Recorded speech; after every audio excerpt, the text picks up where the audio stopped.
Hi everyone, welcome you all in law Vita. आज इस lecture में हम लोग सेल डीड डिस्कस करेंगे कि सेल डीड क्या है, ये क्या इम्पोर्टेंस रखता है, इस डॉक्यूमेंट को फॉर्मुलेट करने का ऑब्जेक्टिव क्या होता है एंड कौन कौन से असेंशियल एलिमेंट्स हैं जिनको हमें कंसिडरेशन में लेना है while drafting a sale deed. And before the end of the lecture we'll also see a simple format of a sale deed. ठीक है, तो शुरुआत करते हैं कि सेल डीड क्या है। तो सेल डीड एक लीगल डॉक्यूमेंट है which means it has a enforcement by law which takes place between the buyer and the seller.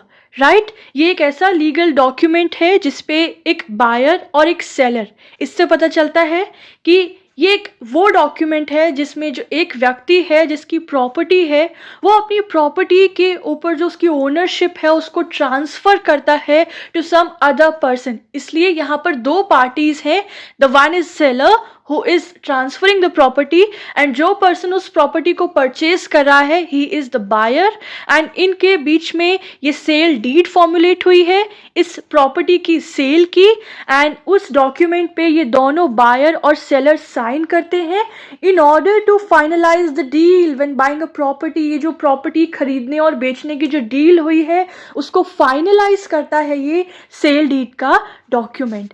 And through this sale deed, the title of our ownership of property has been transferred from seller to the buyer। वही जो मैंने बताया, इस sale deed के माध्यम से एक property की ओनरशिप, एक प्रॉपर्टी का जो टाइटल है वो सेलर से बायर को ट्रांसफर किया जाता है। Right, so here buyer and seller may be referred as the parties। इन्हें इस लीगल प्रोसेस के पार्टीज कहा जाता है। And before signing the sale deed generally in most cases जो पार्टीज हैं वो अपनी सारी टर्म्स एंड कंडीशंस पहले ही अग्री करते हैं कि कितने प्राइस पर, कितनी कंसिडरेशन पे ये सेल हो रही है एंड जो भी और अदर कंडीशंस हैं उन सबको पहले ही डिसाइड और अग्री किया जाता है। राइट, एंड ऑल्सो इस पर्टिकुलर डॉक्यूमेंट में यानी कि इस सेल डीड में वो सारे टर्म्स एंड कंडीशंस जिस पे वो दोनों पार्टीज अग्री हुए हैं या जो भी राइट्स एंड ऑब्लिगेशंस है पार्टी की इस प्रोसेस में वो सब उस सेल डीड में मेंशन की जाती है which serves as an relevant evidence of the transfer of ownership. और फिर ये जो सेल डीड का डॉक्यूमेंट है ये एक इम्पॉर्टेंट एविडेंशियरी वैल्यू रखता है and it serve as an evidence of the transfer of ownership. Right, अगर हम इसकी लीगल डेफिनेशन की बात करें तो ट्रांसफर ऑफ प्रॉपर्टी एक्ट 1882 के सेक्शन 54 में हमें सेल बताते हैं that sale is a transfer of ownership in exchange for a price paid, price promise, part paid और पार्ट प्रॉमिस। इसमें बताया है कि सेल क्या है, सेल है एक प्रॉपर्टी के ओनरशिप को ट्रांसफर करना in exchange of some amount, in exchange of some price, कि कंसिडरेशन में एक मनी वैल्यू, एक मॉनेटरी वैल्यू दी गई है, वो मॉनेटरी वैल्यू, वो प्राइस या तो पूरा का पूरा पे कर दिया गया है या पे करने के लिए प्रॉमिस कर दिया गया है यानी कि फ्यूचर में देंगे, या फिर अभी पार्ट पे कर दिया है और पार्ट के लिए प्रॉमिस कर दिया है। ठीक है, तो इस तरीके से बताया कि अलग अलग मोड से कंसिडरेशन पे की जा सकती है by the buyer. Right, and deed क्या है, डीड एक वही हमने ऊपर डिस्कस कर लिया, here we are discussing as a definition. Deed क्या है, एक साइंड लीगल डॉक्यूमेंट है जो कि लीगली ओनरशिप को, एक किसी भी असेट की ओनरशिप को ट्रांसफर करता है to a new owner. Right, let's move ahead. अब बात करते हैं कि सेल डीड का ऑब्जेक्टिव क्या है। सो सेल डीड एक रिटन, फॉर्मल और लीगल डॉक्यूमेंट है जो कि ओनर को अलाउ करता है कि वो अपने सारे राइट्स को ट्रांसफ़र कर दें टू अनदर जो कि अब खरीद रहे हैं इन exchange for a particular consideration. Right, तो सेल डीड का ऑब्जेक्टिव है कि एक एविडेंशियरी वैल्यू रखना कि प्रॉपर्टी की जो ओनरशिप है या असेट की जो ओनरशिप है वो ट्रांसफ़र हुई है from the seller to the buyer in exchange of some consideration. Right, let's move ahead कि कौन कौन सी पार्टीज इन्वॉल्व होती है in the sale deed. So we have discussed it earlier as well कि इसमें दो पार्टीज होती हैं, the one is seller and the one is buyer. Seller को हम ट्रांसफरर भी कह सकते हैं क्योंकि वो अपनी प्रॉपर्टी को की ओनरशिप को ट्रांसफर कर रहे हैं, and the other is buyer जिनको हम ट्रांसफर भी कह सकते हैं, who gets the ownership of the property. And buyer और सेलर कौन होंगे? It may be any competent person, any entity और business, right, who is permitted by law, जो कि लॉ द्वारा परमिटेड है ट्रांसफर ऑफ प्रॉपर्टी करने के लिए, प्रॉपर्टी को ट्रांसफर करने के लिए. दैट पर्सन, एंटिटी और business may be the parties involve in this sale deed, right. So ये हो गए पार्टीज इन्वॉल्व. अब हम बात करते हैं elements of a sale deed, which is very crucial. जब आप सेल डीड ड्राफ्ट करेंगे तो उनमें हमें किन किन असेंशियल कंपोनेंट्स की रिक्वायरमेंट होती है which are to be included in this document of sale deed, वो सब हम लोग पढ़ते हैं. The prima facie important point is the details of both the parties. जो दोनों बायर और सेलर जो पार्टीज हैं उनकी डिटेल्स आप मेंशन करेंगे, जैसे कि उनके क्या नाम है, उनका क्या कॉन्टैक्ट नंबर है, उनकी क्या एज है, उनका क्या एड्रेस है. These all the essentials will be mentioned regarding their particulars, right. The next is the details of property. अब जो भी प्रॉपर्टी, जो भी असेट का बाय और परचेज और सेल हो रहा है उसकी डिटेल्स, यानी कि उसका कंप्लीट एड्रेस, उस प्रॉपर्टी का टोटल एरिया, ठीक है, डायमेंशंस यानी कि लेंथ, विड्थ और कितना एकड़ में है वो ज़मीन, क्या क्या, और कंस्ट्रक्शन डिटेल्स वो भी उसमें मेंशन होनी ज़रूरी है. इसके अलावा third point is the indemnity clause. इसका मतलब कि बिफोर द ट्रांसफ़र, इस ट्रांसफ़र के प्रोसेस के होने से पहले अगर सेलर की किसी भी तरीके की लाइबिलिटी है उस प्रॉपर्टी पे, जैसे कि कुछ लोन्स हैं या चार्जेस हैं या फिर टैक्सेस हैं, वो सबको वो पहले ही कंप्लीट कर देंगे एंड वो सारी जो लाइबिलिटीज़ हैं वो बायर के ऊपर नहीं ट्रांसफ़र होंगी. This particular clause is added to property to ensure that the seller frees the buyer from all the taxes, loans and charges. उन सब से उसे मुक्त करेगा. ऑल्सो अगर कभी ये प्रॉपर्टी मॉर्गेज पर रखी गई थी या कोई लोन्स हैं, वो भी उस प्रॉपर्टी के सेल से पहले ही फाइनलाइज कर दी जाएंगी बाय द सेलर. ये क्लॉज भी आप, इंडेमनिटी क्लॉज भी आप सेल डीड में मेंशन करेंगे. तो नेक्स्ट क्लॉज कहता है द पेमेंट डिटेल्स की पहली बात तो क्या प्राइस नेगोशिएट हुआ है, what specific price is going to be paid by the buyer.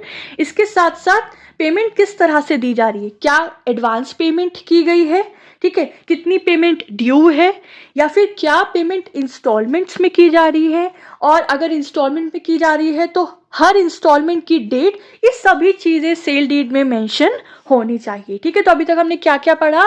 Parties की इंफॉर्मेशन, प्रॉपर्टी की इंफॉर्मेशन, और आपका ये अगेन पेमेंट डिटेल्स यानी कि कंसिडरेशन की information and the indemnity clause. Let's move further. ये उसका कंटिन्यूएशन में है. मोड ऑफ पेमेंट, कि पेमेंट बैंक ट्रांसफर के थ्रू की गई है, चेक के थ्रू की गई है, कैश के थ्रू की गई है, ये सब चीज़ें भी आप सेल डीड में एक्सप्लिसिटली मेंशन करेंगे, ठीक है. The next is the possession of property. The sale deed will record the date the buyer will get the possession. Sale deed में वो डेट भी मेंशन की जाएगी जिस दिन बायर को उस प्रॉपर्टी का पोजेशन मिल जाएगा, ठीक है. The next is witnesses of property. ये एविडेंस के पॉइंट ऑफ व्यू से बहुत इंपॉर्टेंट है. सेल डीड में एक टेस्टिमोनियम क्लॉज भी इंक्लूड होता है. इट शोज कि it is mandatory that 2 witness होने चाहिए सेल डीड में, वो अटेस्ट करें, वो साइन करें कि यस वी हैड विटनेस्ड कि ये प्रॉपर्टी का जो ओनरशिप है ये one person to another, seller to buyer transfer हुआ है, ठीक है. तो द रिक्वायरमेंट इज कि ईच साइड से एक एक विटनेस हो and they should sign the sale deed, और उस सेल डीड में उन विटनेसेस के भी कंप्लीट नेम, एड्रेस, एज, ये सब भी मेंशन किया जाएगा, ठीक है. तो ये सारे क्लॉजेस हैं. Now in addition the seller of the property must also make some mandatory disclosures to the buyer in the sale deed. जैसे कि कुछ हिडन अगर कोई इन्फॉर्मेशन है जो अभी तक सामने नहीं आई है, फॉर एग्जाम्पल अगर प्रॉपर्टी में कोई डिफेक्ट्स हैं या फिर प्रॉपर्टी इन डिस्प्यूट है, विवादित है, ठीक है, या फिर कोई अगर अभी क्लियरेंस ड्यू है, अभी टैक्स कुछ रह गए हैं देने से, या फिर कोई चार्जेस हैं अभी प्रॉपर्टी में, वो सारे डिस्क्लोजर्स भी मैंडेटरी है कि सेलर बायर को बताए, डिस्क्लोज करे in the sale deed, right. अगर हम कंक्लूड करें एलिमेंट्स के कॉन्सेप्ट को, so we must say that sale deed में दोनों ही पार्टीज की सारे राइट्स एंड ऑब्लिगेशंस इंक्लूड होते हैं. इससे कहीं ना कहीं इन फ्यूचर रिस्क रिड्यूस करने का ऑब्जेक्टिव रहता है. तो ये हो गए हमारे the elements of sale deed. I hope it's very easy, बहुत आसान है यार. अगर आपका आंसर आ रहा है, if you are having the exam, मैं पर्टिकुलरली अगर ड्राफ्टिंग प्लीडिंग का सब्जेक्ट का एग्जाम है आपका, उसमें ये टॉपिक है। And if the theory has been asked, ठीक है, हम उसकी बात कर रहे हैं, then you will write the meaning, you will write the objective, आप टीपीए का डेफिनेशन लिखें, and then after comes to this elements, ठीक है। ये सारे एसेंशियल्स बहुत आसान है, एक दो बार पढ़ के हो जाएंगे। Now the next is sale deed number. ये बहुत इंपॉर्टेंट होता है, हर सेल डीड का एक नंबर होता है। When the document gets registered और स्टैम्प ड्यूटीज वगैरह पे कर दी जाती हैं, रजिस्ट्रेशन फीस दे दी जाती है, उसके बाद रजिस्ट्रार के थ्रू एक सेल डीड नंबर जनरेट होता है, ठीक है। जो आपकी पेमेंट स्लिप आएगी ना, उसी में ही ये नंबर लिखा होता है, the sale deed number, and it as well as it is mention in the top right of every page of the selling deed, ठीक है। जो आपकी सेलिंग डीड है, सेल डीड है, उसके टॉप राइट पे भी हर पेज पे सेल डीड नंबर मेंशन होता है। इसका एक फॉर्मेट होता है कि सबसे पहले सेल डीड नंबर में डॉक्यूमेंट नंबर मेंशन होगा, देन द ईयर, जिस ईयर में ये प्रॉपर्टी ट्रांसफर हो रहा है, and in the end the sub registrar official initials. तो इस फॉर्मेट में ही सेल डीड नंबर लिखा होता है। This is for your general information point of view, आप याद रखिएगा। अब हम बात करें कि सेल डीड के साथ साथ और किन किन डॉक्यूमेंट्स की रिक्वायरमेंट होती है for the registration of property. तो उसकी एक लिस्ट है, हम इसको बेयरली रीड करते हैं, ठीक है। आप लोग याद रखिए कि the first is sale agreement, then title deed, draft, extracts, sharing agreement, allotment letter, power of attorney अगर कोई है तो उनके बारे में जो भी लेटर है पावर ऑफ अटॉर्नी का, then no objection certificate, blueprint of authorise parties, completion certificate, property tax receipts, कोई भी अगर इनकम्बरेंसेज हैं तो encumbrance certificate, stamp duty receipt, possession letter, सारी पार्टीज और विटनेसेस के आइडेंटिटी प्रूफ, ठीक है। बैंक रिलेटेड कोई प्रॉपर्टी पेपर्स हैं, अगर कभी लोन लिया गया था प्रॉपर्टी के बिहाफ पे तो वो पेपर्स, ठीक है। Occupancy certificates, their passport size photograph, तो ये सारे डॉक्यूमेंट्स की रिक्वायरमेंट होती है for the registration of the property along with the sale deed, ठीक है। Now this is our last heading here कि क्या ये संभव है कि हम सेल डीड को कैंसिल कर सकें। कैंसिलेशन ऑफ सेल डीड का क्या मतलब हुआ? It denotes the loss of the right to purchase a property. इसका सिंपल मतलब ये है कि अब प्रॉपर्टी सेल नहीं हो रही है, प्रॉपर्टी की ओनरशिप ट्रांसफर नहीं हो रही है, and the buyer has lost this right to purchase a property. अच्छा, किन किन कारणों की वजह से एक सेल डीड कैंसिल हो सकती है? So these are the main major reasons. The first is, ये जो डीड बनाई गई थी ये अनड्यू इन्फ्लुएंस से बनाई गई थी, किसी को धमका के डरा के बनाई गई थी, किसी के दबाव में बनाई गई थी, इसलिए ये कैंसिल हो सकती है। सेकेंड, हमें पता चलता है लेटर ऑन स्टेज पे कि ये डीड में जो एक पार्टी है, that party is a minor और उसने ये एग्जीक्यूट की है, तो उस सिचुएशन में भी सेल डीड कैंसिल हो सकती है। The next is the fraudulent activity in the creation of the deed, कि हमें पता चलता है कि सेल डीड के फॉर्मुलेशन में कहीं ना कहीं फ्रॉड इन्वॉल्व है, fraud involve either in the creation of deed और इन द ट्रांसफर और ट्रांजेक्शन ऑफ द प्रॉपर्टी। इस सिचुएशन में भी सेल डीड कैंसिल हो सकती है। And the last, if it is found कि there are certain misrepresentation of facts का मिस रिप्रेजेंटेशन किया गया है by either party involve in this process, तो उस सिचुएशन में भी ये सेल डीड कैंसिल हो सकती है, ठीक है। तो these are the reasons that in which the sale deed may be revoked or cancelled। तो ये था सेल डीड का कॉन्सेप्ट, बहुत सिंपल था। नाउ बिफोर समिंग अप हम लोग फॉर्मेट ऑफ सेल डीड भी जल्दी से देख लेते हैं। देखिए, ये है सेल डीड का फॉर्मेट। तो सबसे पहले हेडिंग है सेल डीड, उसके बाद लिखा है कि ये एब्सोल्यूट सेल के लिए हो रहा है, ये डीड एब्सोल्यूट सेल के एग्जीक्यूट करती है, क्या डेट पे हो रही है, किसके द्वारा हो रही है, ठीक है, herein called the vendor of the part, और किसके फेवर में हो रही है, यानी तो यहाँ सेलर की इन्फॉर्मेशन, यहाँ बायर की इन्फॉर्मेशन, उसके अलावा सारी इन्फॉर्मेशन है कि वेंडर ने, यानी कि जो सेल कर रहे हैं उन्होंने ये प्रॉपर्टी के बारे में सारी डिटेल्स बताई गई हैं कि इस प्रॉपर्टी की क्या क्या डिस्क्रिप्शंस हैं, ठीक है, ये सारी इन्फॉर्मेशन, और किस तरीके से सब रजिस्ट्रार के पास फाइलिंग कराई गई है। ये भी बताया गया है कि वेंडर जो है, यानी कि जो सेलर है, वो एक्सक्लूसिव ओनर है इस प्रॉपर्टी के।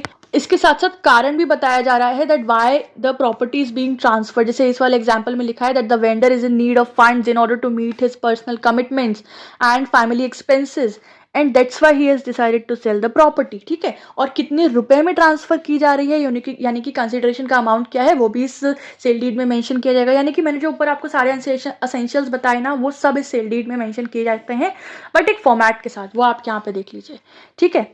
उसके बाद जैसे ऊपर पहले डिटेल्स लिखी थी, अब यहाँ पे लिखा है कि now this deed of sale witnessed, कि अब जो है इतने इतने रुपए में ये प्रॉपर्टी वेंडर के द्वारा सेलर को दी जा रही है और इतने इतने अमाउंट पर, ठीक है। और the purchaser has also agreed upon all the points. इसके साथ साथ ऑब्लिगेशंस लिखी गई हैं, जैसे कि अब क्यों जैसे ही प्रॉपर्टी वेंडर से परचेजर के पास चली गई है, now the purchaser has full right, वो पीसफुली उस प्रॉपर्टी को इंजॉय करेंगे।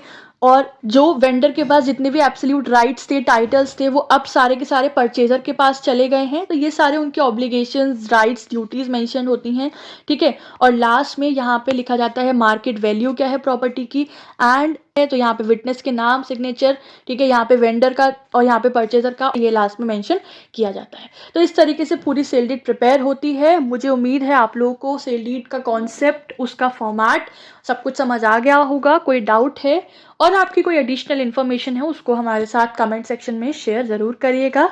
सो I will be back soon with another lecture. Till then everyone, take care of yourself, have a good day, bye bye.